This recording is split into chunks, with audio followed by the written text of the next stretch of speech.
So I guess my take home message Mhm. would be for different people. Mhm.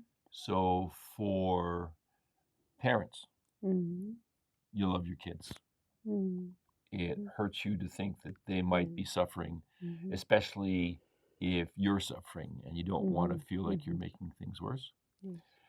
Conversations with your young people, especially your youth, are critical.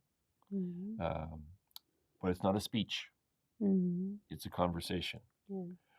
And a conversation takes two people. Mhm. So learning to listen Mhm. and taking the time to listen Yes. and following the feeling that you see as you're Mhm. sharing information becomes important. So, what I've learned over the years is how important it is to engage young people in meaningful ways in everything that we do. And there's been a lot of language around this, but increasingly, young people are telling us there should be nothing about us without us. And that is so important when you listen to those words. How can we honestly work with young people, try to do things with young people without them being part of it, without them being partners in doing this, in co-creation, in co-implementation, in co-evaluation? Nothing about us without us. In talking with parents, I mean, they care about their kids. We all care about our kids. I have 5 kids. I care about my kids. And it's hard work. And we want to be teachers. We want to impart our wisdom.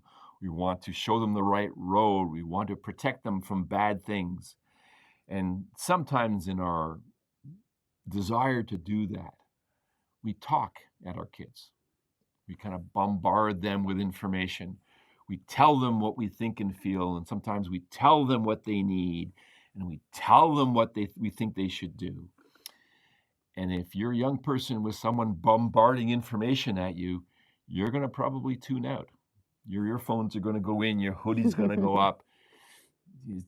You lost me at this. So that's why I often talk about the importance of the 50-50 rule. It's not my rule, I didn't make it up.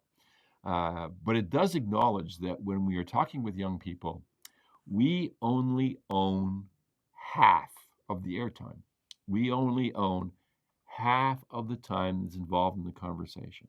So if you have 30 minutes where you're talking with your young person, your child, you only own 15 minutes of those 30 minutes.